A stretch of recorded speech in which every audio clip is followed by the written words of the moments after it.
Ultimate Blair might just be the most fun I've had in this game in a while. So let me show you the build that I've created that allows you to basically spider around everywhere, be the fastest player in the room, and do plenty of damage whilst being both of them. So let's get right on into it. So this is the build we are going with. Now we are going with a full crit on here, or almost full crit. So we're going with concentration, insight and front lines, so we're getting some damage out of there. And then for our range, because we are going to go with some pretty big range, we are going with expansion and with amp control. Next up, we are going with some cooldown. So for cooldown, we're just going with MP conversion, and then we are also using veteran tactics for cooldown. Now if you are playing solo, I would say use veteran tactics. However, if you are playing online, I would recommend using nimble fingers, just because this would work better in solo, because of course you'll be getting all the kills to get your instant cooldown. But if you are running online, just go with nimble fingers. Your cooldown will still be adequate or good enough, but veteran tactics, in my opinion, plays better in solo. Use either in any situation, but that's just my recommendation. Then the last module we are using is just focus on dimension. So that is the build we are using on Blair. Let's get on into the other aspects of the build. Next up, let's talk about the reactor. Now with the reactor, I've gone with the hand cannon mounting and the submachine, because those are going to be the two you actually want. The reason we are going with them is because of the weapons we are going to be using with Blair. For the two stats in the middle, you are going to want fire, and you are also going to want dimension. Now for the two stats at the bottom, this is where it becomes a little bit of a mixed bag. Now you can go with fire, you can go with dimension, you can go with crit damage, or you could go with range. In my personal opinion, I would say the most damage you can get is going to be fire and dimension, or dimension and crit damage. That is going to give you max. Now of course you want to max out all your stats anyways, so you know, go use your reactor and external component enhancement. Now for your external components, we're using 2 pieces of Firebrand, and then we are also using 2 pieces of Invader. Now you could replace this Invader with Hunter for cooldown, but I'm just using Invader in this instance. For the top stat, you just want MP recovery out of combat. For the second stat, you want MP recovery in combat. And then for the third stat, you want the MP recovery modifier. You just want to max out your MP that way, simple as it gets. And then for your last stat, max shield is nice, but it doesn't really matter. We are using these two 2-piece sets for range and for duration, or you could even alternatively put on the other 2-piece parts for duration over here. You could also use 2 pieces of the annihilation for extra duration instead if you would like.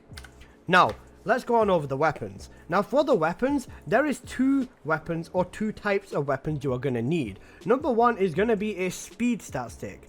Now this is a weapon with 60% sprint speed on it to basically run as fast as you can. Now the Peacemaker is the absolute fastest weapon inside of the game. That's why you are going to want to use the Peacemaker over the Python or over the Secret Garden.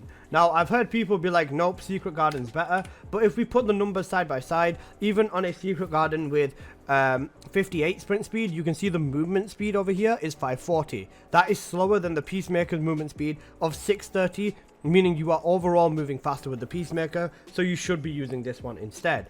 Now the Python is the other option as well. The Python is the one that hits you in the middle, which is also something that you could use. That's at 600. Whichever works is gonna be the best, and whichever one you already have is going to save you the most, so go with that instead.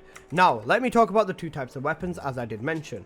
Number 1 is a sprint speed stat stick, and number 2 is going to be a spider stat stick. For a spider stat stick, you want to go with 1 sprint core and then 2 grapple cores. Whether you do this on the Python or whether you do this on the Peacemaker or whichever weapon, it really does not matter, as long as you do this on a weapon, which is what matters. So what you're essentially going to do is use the sprint speed stat stick in tighter areas, and then you're going to use the spider stat stick in the bigger areas. So within dungeons, you'll probably be using the sprint one a little bit more, bigger dungeons using the spider one.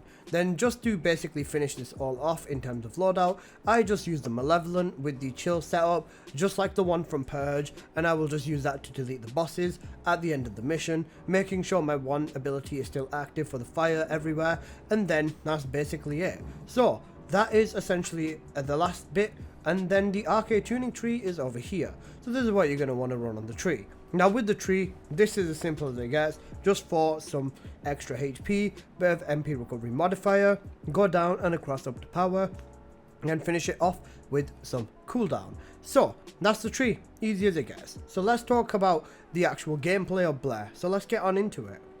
So starting off with some 400% gameplay. Now honestly, I think that Blair is genuine fun mobbing now. That's the best way I can describe him.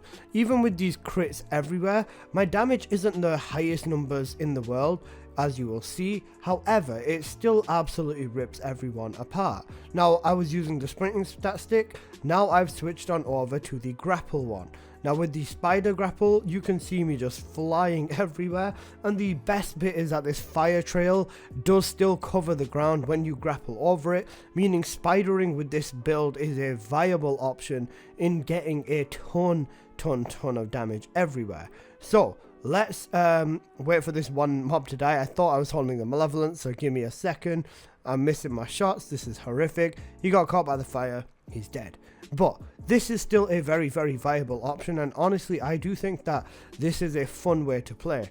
Now a lot of people will say that Blair is okay at best, but I don't think they realize that Blair is so good for what he does. He's no Bunny, Freyna or Ines, but what he is a fire Valby, which I just think is hella flipping cool. Valby is already one of the best descendants in the game overall, so I would honestly say that this is just, it's great. If you like numbers, you'll love this Blair build, because you can see these numbers everywhere. Even inside of a 400%, it is still very capable.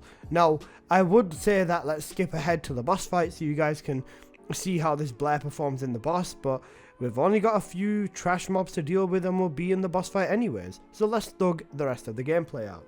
You can see here a few more mobs. I'm not playing my best. If you were to actually try speedrunning with this build, you would definitely be able to run very fast with Blair. His first ability is just great.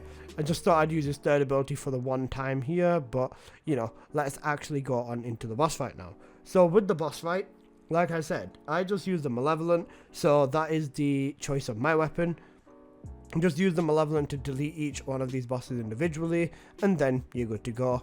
Malevolent rips bosses apart anyways, and you could use Blair's fourth ability in this instance, but I was just using Malevolent just because I was focusing more so on how to like maneuver with Blair and stuff like that. But using his fourth ability would also work. Personal preference, I don't really care about his fourth ability too much, but you can see here we're doing plenty of damage and we're ripping these bosses apart. Give it another few seconds and it will all be over. So let's transport ourselves over to some Sigma sector gameplay when I was testing this build out after this. So there you go, 3, 2, 1, and homeboy is gone. And you can see, even despite me using a male Descendant, still got an under 3-minute run, which is kind of nice. You could definitely knock another half minute or even a minute off this run if you really tried, but yeah, he's pretty good inside of dungeons. Let's move on to Sigma sector. Next up we do have some Sigma sector. Now with Sigma sector, of course, it's a lot more open spaces, so this means that Blair is going to do even better in this. Now in this gameplay you can see I was using the Python as my stat stick, but it really doesn't matter, any stat stick works, and you can just see from all these numbers all over my screen everywhere that this is working. You can see the elite's health gradually just melting down, which is what you want to see. Now I personally think that this entire method of playing Blair is insanely fun, and as you can see we do cover a lot of distance very fast.